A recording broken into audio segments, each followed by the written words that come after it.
কেউ ভাববেনও না যে মাঠটাকে অর্ধেক করে দেওয়া হবে। সেটা হলে ডুয়ার্স উৎসব হবে কীভাবে আগামী দিনে? আমরা সেটা নয়, এটা ভুল বোঝাবুঝি হচ্ছে।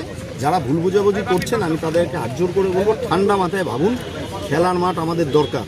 এবার অনেকে বলবেন কেন খেলার মাঠ তো অমুক জায়গায় আছে, অমুক ক্লাবে আছে, সবই কোনোটাই গভর্নমেন্টের প্রপার্টি নয়, কাজে ওইখানে আমরা কোনো ইনভেস্টমেন্ট করতে পারবো না। সরকার কোনো নিজের জমি ছাড়া কোথাও সরকার টাকা দিতে পারবে না।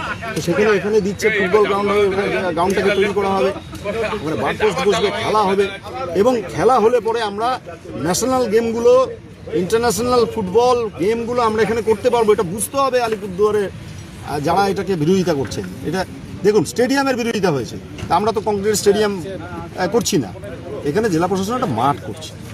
আর মুখ্যমন্ত্রীর তহবিল থেকে টাকা দেওয়া হচ্ছে, মুখ্যমন্ত্রী এটাকে নির্দেশ দিয়েছেন, তারপরে কিসের বিরোধিতা? জেলা তো মুখ্যমন্ত্রী করেছে, মুখ্যমন্ত্রী আমাদের সবসময় ভালো চায়। সেই জন্য সবাইকে বলবো ঠান্ডা মাথায় ব্যাপারটা দেখতে। আপনারা ভালো করে টেন্ডারটা দেখুন, সেখানে ক্লিয়ারলি লেখা আছে যে it is exclusively for football play ground develop. আমি আপনাদের দেখাচ্ছি, যারা এই যে দেখুন লেখা আছে খুব clearly, development of play fields and sports ground at Alipurduar parade ground.